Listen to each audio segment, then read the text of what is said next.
Alright, so here we are starting with Chapter 5, Video 1. Make sure you have your materials with you, as always.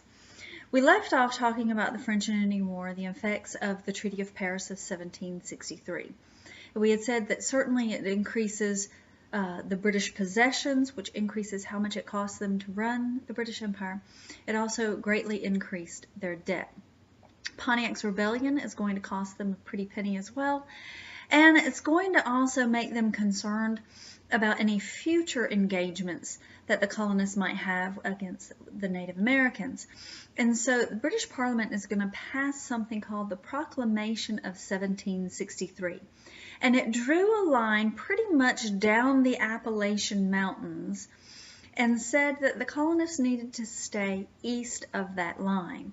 Again, their concern was that as we settled further and further west of the Appalachian Mountains, we were going to run into the Native Americans more and more, and that might cause further rebellions and fights and battles and so forth that the British military would then need to come and break up.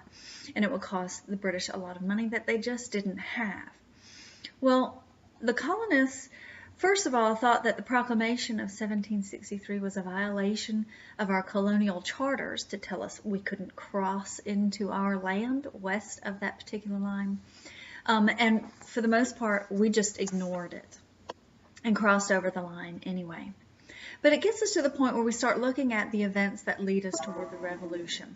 There's a lot of focus on the taxes at the time, but it does bear noting that we did have colonial taxes, that colonial assemblies had put taxes on the colonists. So it wasn't that we were unfamiliar with taxes whatsoever. In fact, there had been a molasses tax against us in 1733. That we, it's not like taxes suddenly appeared out of nowhere. But it was the number of taxes and the form that they took and the enforcement in conjunction with a lot of other changes in behavior with the British imperial policy that will lead us toward revolution. There was, after then this French and Indian War, the British are going to pass the Sugar Act on us, which was a tax on sugar starting in 1764. This was an indirect tax, which meant they took the tax at the port, so the price of sugar to the average customer, the price of sugar just went up a little bit, and you didn't necessarily know that it was because of an increase in taxes. Then Parliament is going to pass the Currency Act of 1764, which said that the colonists couldn't print their own money. We had been printing our own money to help our economy keep flowing, so that we wouldn't have to be all a barter economy or rely on what little bit of British currency came over here to the colonies. But now the British said that we couldn't use our own colonial money, and it's going to slow the colonial economy down a great deal. Then Parliament is going to pass the Stamp Act, and it was a tax on paper. You proved that you had paid the tax on paper by having it stamped when you paid the tax. Well, this was a direct tax. So when you went and bought paper or playing cards or a few other items, when you went and bought that, you paid for the paper and then you paid the tax on top of it. So it was clear to the colonists how much this tax was. And it seemed to have an effect on businesses and so forth because of the paper being used. Now, 9 different colonies came together at an event called the Stamp Act Congress, which was a protest meeting that the colonists had to let the British know how we felt about the Stamp Act.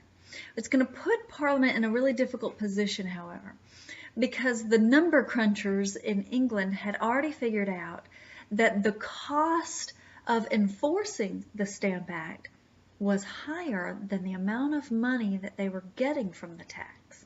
So the Stamp Act had to go. But now the colonists are demanding that the Stamp Act go.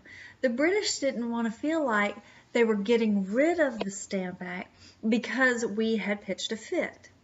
And they wanted to be clear to us that that was not why they were getting rid of the Stamp Act. So they repealed the Stamp Act, but at the same time passed something called the Declaratory Act, where Parliament declared that they have the power to pass any law or any tax against the colonists that they want. And of course, the colonists were very excited to have the Stamp Act repealed and didn't pay nearly enough attention to that declaratory act. So Parliament has declared that they can pass any tax against us that they want, and they start doing so.